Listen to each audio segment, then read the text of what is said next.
guys, welcome back to my channel. So in a couple of videos before this one, I talked all about job hopping and whether or not I thought it was a good thing.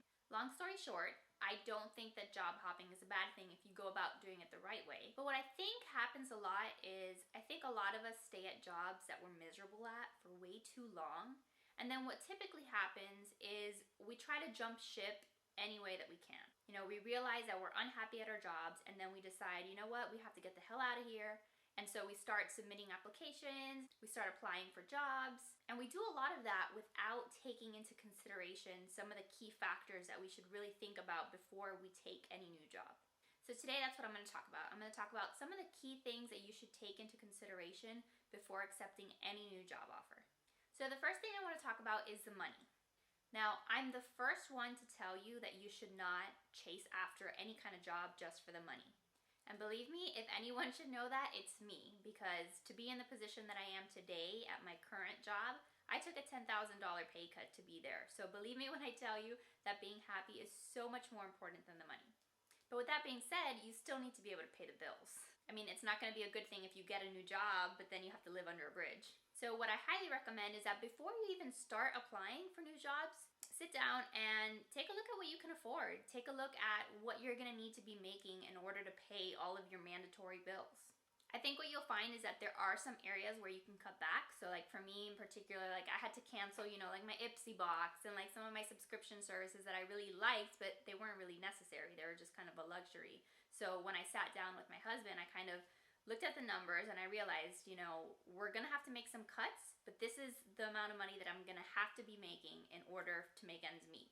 So when I accepted my job offer, sure, it was $10,000 less than what I was making before, but I had already done the math to realize that I was going to be able to survive. I was going to be able to eat. I was not going to starve. And this is important. This is important because I think that too often we kind of just take the next best thing that comes along our way without looking at the numbers. And here's why you don't want to put yourself in a situation where you're uncomfortable with how much money you're making.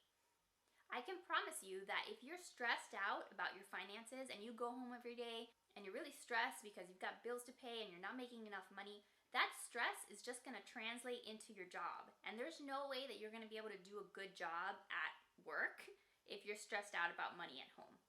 So sit down, look at your finances, and determine what is the lowest amount of money you can afford to accept from any new job offer. So the next thing that I think you should consider before accepting any new job is the lifestyle. Now, what do I mean by lifestyle?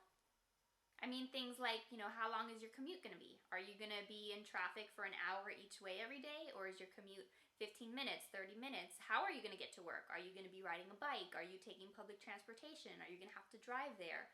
Those things are all going to determine just your everyday lifestyle. So it's important to have an understanding of what that's going to look like and to determine how you feel about that.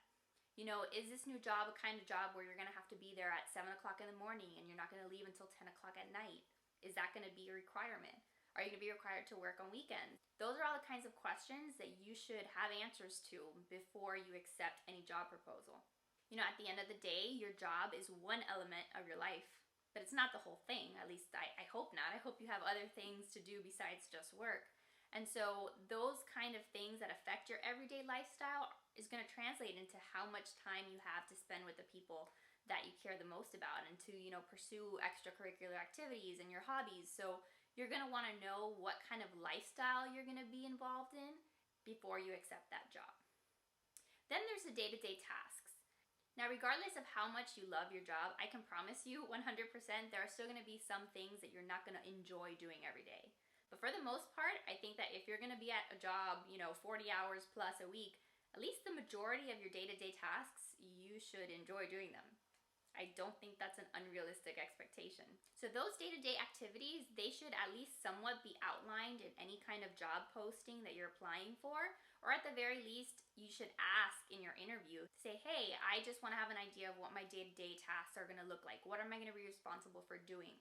That's not a question that you should feel bad about asking because you kind of have to know what you're going to be doing more or less day by day in order to determine if that's going to be a good fit for you.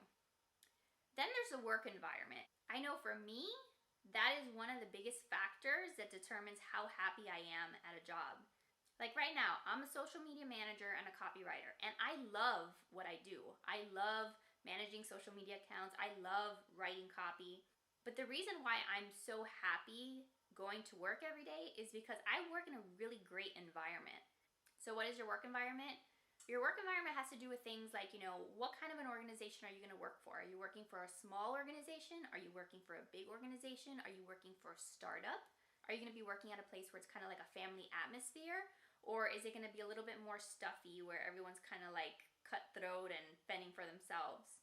All of those things create a very specific work environment. And I can promise you that I have been in jobs where I have actually liked what I'm doing, but the work environment is just negative and not the kind of work environment where I thrive in.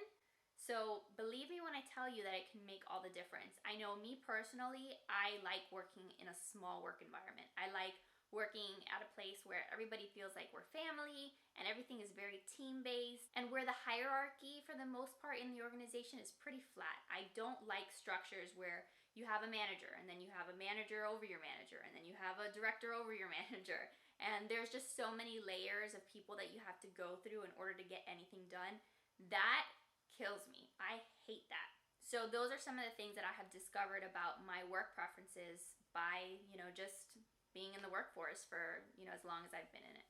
And then the last thing I'll say that you should consider are the benefits. So when you're applying for a job, whether it's your first job ever or a new job, let's say your salary is spot on. Let's say you're really happy with the salary. I don't think that's the only thing you should take into consideration. I think it's important that you understand what your benefits are going to look like too. Now, benefits can be just standard everyday benefits, like most companies will offer you some kind of a retirement plan or a 401k so that you're contributing towards your retirement. And if you're lucky enough to work for a company that offers one of those, and that's great because that is a really, really great benefit. And then you have your things like, vacation time. Some companies will call it PTO, paid time off. But then there are other benefits that you might not even be aware of that company offers. It's funny because for those of you who don't know, I have a Facebook group that's all about sharing career advice. And if you guys are interested in joining, I'll leave the link in the description too. But it's really fun because every once in a while I'll throw out a question to all the group members. And the question that I asked this past week was all about benefits. I asked the group if there were any specific perks that their company offers that really stand out to them, that they're really happy about. I know me personally, our company has a ping pong table, and that's super fun because whenever, we need a break or whenever we need to just kind of chill for a second, we'll go and we'll play ping pong, and everybody loves that. But then some of the other responses were cool too. I think one person said that they have wine Wednesdays at their job. I don't know about you, but I think that's kind of great to just be able to drink wine every Wednesday. Believe it or not, there are some companies that will have like yoga outside in the patio on Fridays. Like, those are kind of really cool benefits. I think one member of the group said that her company offers 16 weeks paid maternity leave, and that's amazing. These are the kinds of things that you should have an idea of whether or not your company offers any of these, because all of those should factor into your decision of whether or not you want to move forward with any kind of job offer. Alright, you guys, so that's all I have for you today. If you like this video, please subscribe and tell me, what other things should we be considering when we're looking to start a new job? What are the kinds of things that you have personally taken into account when you're trying to decide if you want to start working someplace else? I'd love to hear what you guys have to say in the comments, so leave your comments and we'll chat about it. Alright, you guys, we'll talk soon. Bye.